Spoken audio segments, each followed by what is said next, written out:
Diperlihatkan dua orang astronot yang sedang melakukan konferensi pers sebelum peluncuran ke ruang angkasa. Mereka adalah Kusinghei dan Fema. Saat keluarga mereka hendak diwawancarai oleh wartawan, ternyata tak satu pun keluarga Fema yang datang di acara tersebut. Fema lalu teringat pada masa kecilnya ketika dia masih bersama keluarganya. Pada waktu itu, Fema sedang bernyanyi bersama teman-temannya untuk menyambut para peserta Asian Games dan para pembawa obor Asian Games. Pada acara itu, Insinyur Howanma bertindak sebagai pembawa obor yang ke-287, dan dia jugalah yang menjadi arsitek jembatan Dongpai yang menjadi kebanggaan masyarakat Tiongkok pada masa itu. Tak lupa, sebelum lari membawa obor melewati jembatan Dongpai, Insinyur Howanma memberi hadiah globe kepada Fema, serta menggendongnya untuk sama-sama lari melewati jembatan Dongpai. Tapi, tak lama kemudian, petaka datang. Tanpa sebab yang jelas, jembatan tersebut runtuh. Akibat kejadian itu, Insinyur Howanma divonis bersalah oleh pengadilan dan dianggap lalai dalam melakukan perancangan konstruksi sehingga dia dijatuhi hukuman 7 tahun penjara. Setahun kemudian, Fema dan ibunya membesuk sang ayah yang ada di penjara khusus. Sesampainya di sana, ibu Fema membawa surat gugatan cerai kepada Insinyur Howanma. Hal itu dia lakukan karena tidak ingin Fema seperti ayahnya. Sebelum mereka berpisah, tak lupa Insinyur Howanma memberi nasihat pada Fema. Selama kamu mau berusaha dan berpikir, maka kamu dapat menemukan apapun di bumi ini. Tahun-tahun berlalu, kehidupan Insinyur Howanma cukup menyedihkan di tahanan. Dia sering mendapatkan perlakuan buruk dari napi lain, tapi jiwa semangatnya tak pernah pudar. Dia menuliskan pengalamannya di sebuah buku. Hal tersebut juga tak jauh beda dengan yang dialami Fema. Dia kerap dibully oleh teman-temannya dan dianggap sebagai anak tak berguna. Tak hanya itu, globe pemberian sang ayah juga dirusak oleh mereka. Pada suatu hari, Fema melihat ibunya bersama seorang pria. Ternyata, pria tersebut adalah calon suami baru ibunya yang merupakan seorang pengusaha kaya. Pria tersebut mengatakan pada Fema jika dia akan membawa Fema dan juga ibunya ke tempat yang nyaman, serta akan menyekolahkan Fema di sekolah unggulan. Pada tahun 1997, Insinyur Howanma bebas dari penjara dan pulang ke rumahnya. Namun sayang, dia terlanjur dibenci oleh masyarakat di lingkungannya dan mereka mengusirnya dari lingkungan tersebut. Insinyur Howanma lalu mengunjungi rumah mantan istrinya karena ingin bertemu dengan Fema. Namun, Fema tak ada di rumah.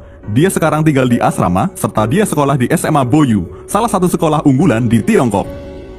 Tapi, tak lama kemudian, ayah tiri Fema menerima telepon dari kepala SMA Boyu yang bernama Pak Yan, yang mengabarkan jika Fema akan dikeluarkan dari sekolah karena dia tidak disiplin dan kerap melanggar peraturan sekolah.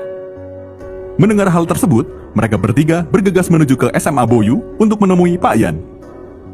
Sesampainya di sana, Pak Yan sedang memimpin apel. Pak Yan juga memarahi Fema karena dia malas belajar dan sering membolos.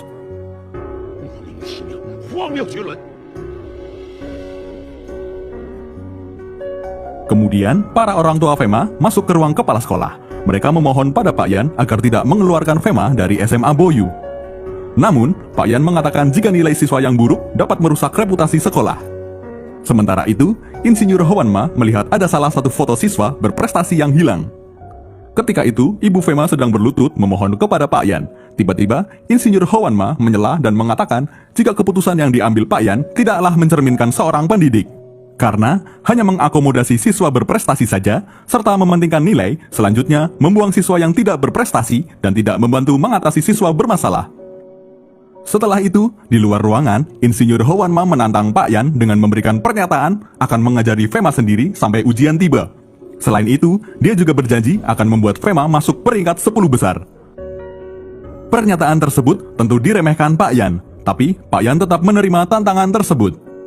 Selanjutnya, Fema diajak pulang oleh ayahnya atau Insinyur Howanma, tapi Fema masih merasa kecewa kepada ayahnya karena selama di penjara, ayahnya tak pernah memberikan kabar pada dirinya.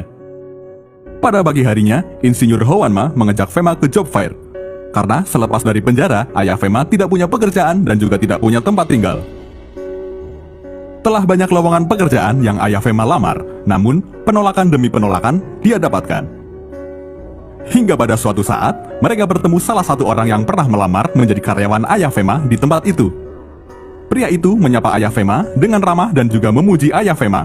Tapi setelah itu, pria itu berbalik memaki ayah Fema di hadapan orang banyak. Hal itu dilakukan karena pria itu pernah ditolak lamaran kerjanya oleh ayah Fema. 出他的，说他就他。哎，我要是当老魏， Pada hari berikutnya, mereka masih mencari pekerjaan, dan di suatu tempat, mereka kembali bertemu dengan orang yang tempo hari memaki ayah Fema sedang mengalami kesulitan dan memarahi bawahannya. Lalu, dengan ilmu konstruksi yang ayah Fema miliki, maka Insinyur Howanma menawarkan bantuan dengan imbalan sejumlah uang, dan dia berjanji akan menyelesaikan dalam waktu 2 menit. Pada awal perkataan, Howanma diragukan dan dicibir. Tapi, kesempatan tetap diberikan pada ayah Fema dan benar dalam waktu 2 menit, Insinyur Howanma dapat menyelesaikan pekerjaan tersebut. Hal itu membuat orang yang tempo hari memakinya merasa malu dan kehilangan muka. Berkat keberhasilannya itu, ayah Fema diajak untuk bekerja sama. 下来咱一块儿干。 Selanjutnya, Insinyur Howanma menemui teman lamanya yang bernama Liu. Terlihat Liu sedang mengalami kesulitan dalam membuat rancangan sebuah gedung. Lalu Liu meminta bantuan pada Insinyur Howanma dengan imbalan beberapa uang. Selain itu, Liu juga memberi tempat tinggal untuk Insinyur Howanma dan juga Fema. Pada malam hari, Fema curhat pada ayahnya jika target 10 besar itu mustahil baginya. Tapi di sisi lain, dia tak mau mengecewakan ayahnya. Lalu ayahnya mengatakan jika itu adalah suatu gertakan saja, tapi sebenarnya ayah hanya ingin Fema berusaha lebih keras lagi. Fema mengatakan pada ayahnya jika ibunya mewajibkan dia agar dapat masuk ke universitas unggulan dan jika dia gagal, maka ibunya akan menyuruhnya menjual kue serabi. Namun ayah Fema menentang hal tersebut.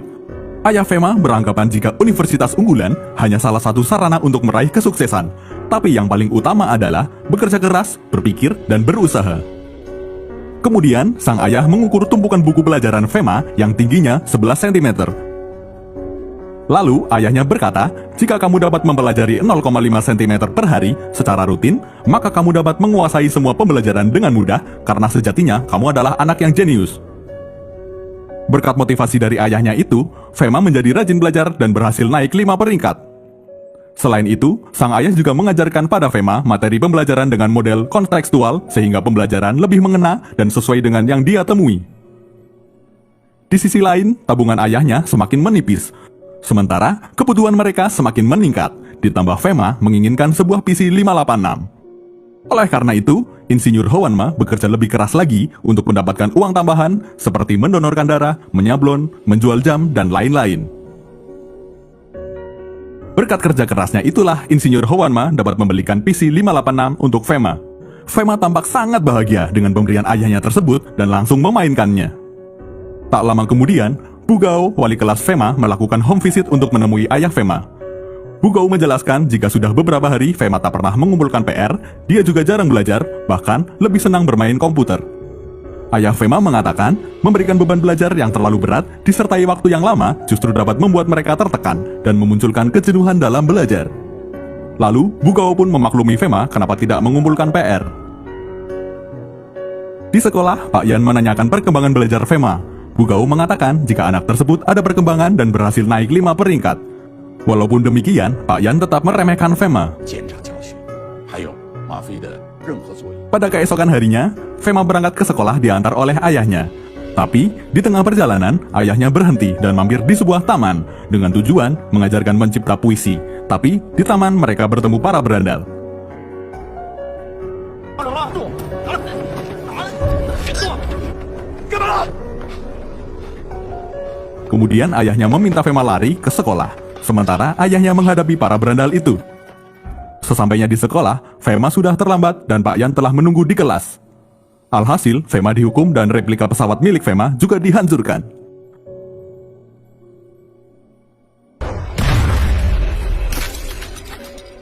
Tak puas hanya menghukum Fema, Bugao yang selalu mendukung Fema juga turut menerima imbasnya.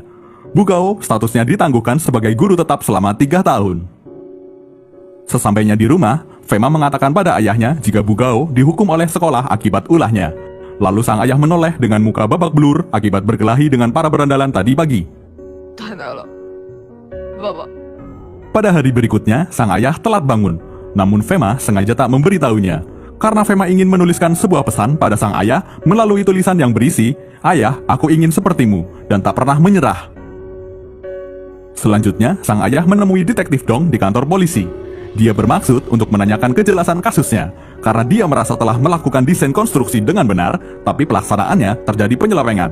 Namun detektif Dong tak memberikan respon positif kepada ayah Fema, yang membuat ayah Fema marah. Setelah keluar dari kantor polisi, Fema memberitahu ayahnya akan ada pameran pesawat atau airshow. Sang ayah masih dalam keadaan emosi secara tak sadar memarahi Fema. Hal tersebut membuat Fema kembali kecewa pada ayahnya. Melihat hal tersebut, ayah Fema kemudian meminta maaf kepada Fema.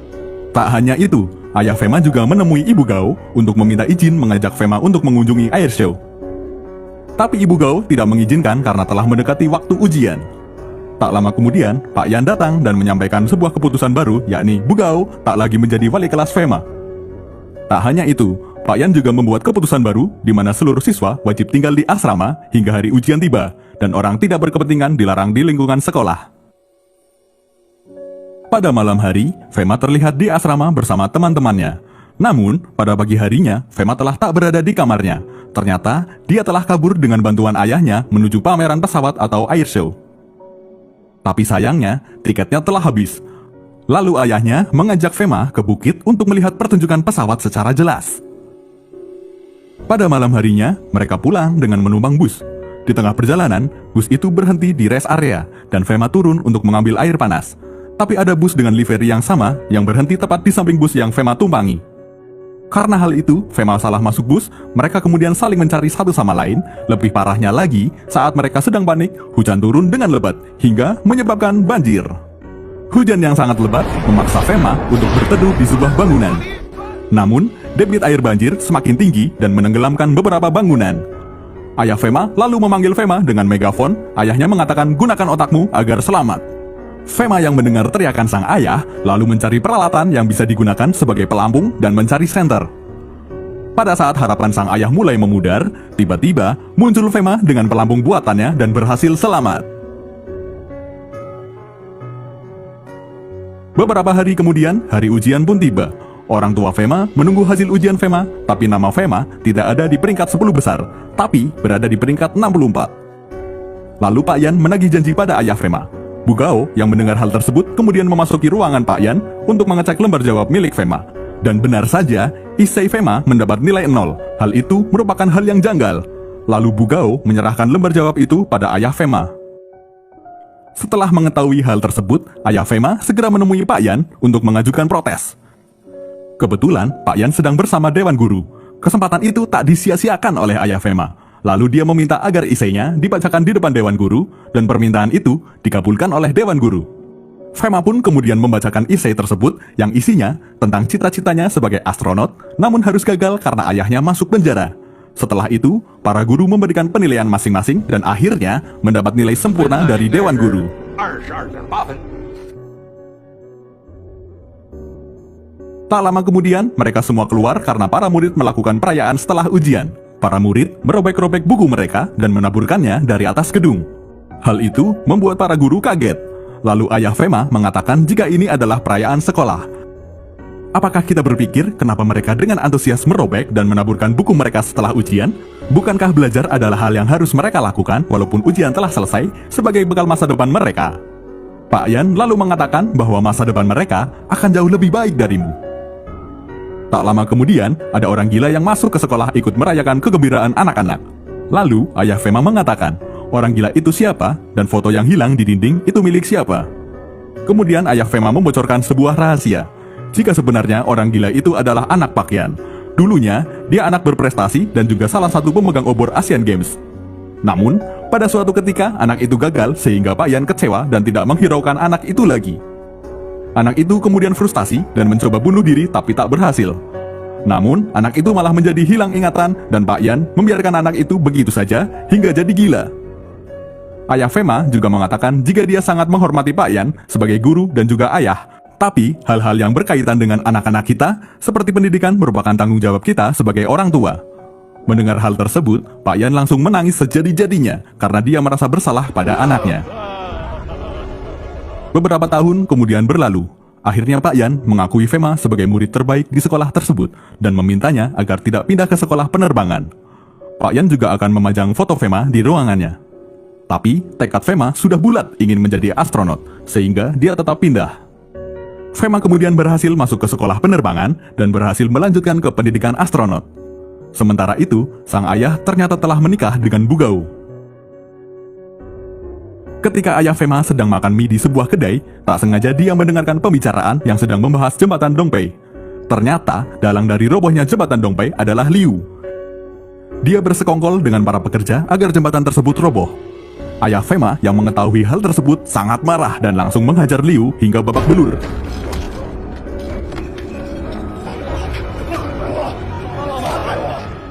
Akibat hal itu, ayah Fema kembali masuk penjara selama 15 hari. Setelah keluar dari penjara, ayah Fema menemui Fema dan mengatakan jika kasusnya telah menemui titik terang serta Liu juga telah ditahan. Fema lalu menyarankan pada sang ayah agar dia memaafkan dan menutup kasusnya. Mendengar perkataan Fema, sang ayah kecewa kepada Fema dan tak mau lagi bertemu dengannya. Tak lama kemudian, Fema kembali tersadar dan mereka bersiap untuk lepas landas menuju stasiun ruang angkasa.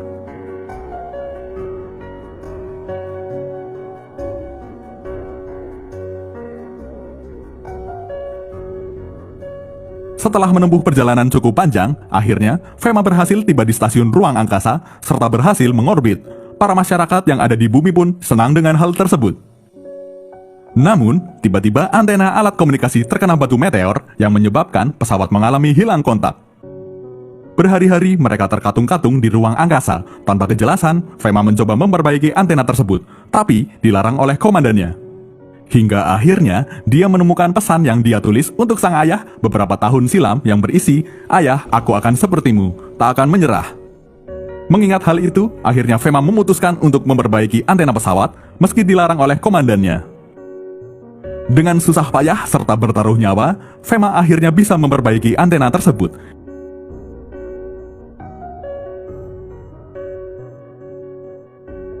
Hingga dapat berkomunikasi kembali dengan pusat yang ada di bumi. Dan Fema bersama kru yang lain akhirnya dapat mendarat di bumi dengan selamat.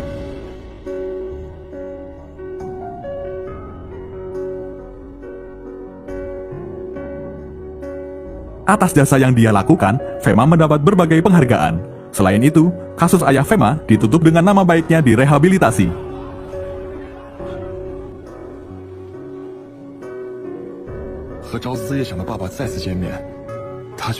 Seperti itulah kisah seorang anak yang pantang menyerah untuk meraih cita-citanya menjadi seorang astronot. Terima kasih dan sampai jumpa di alur cerita selanjutnya.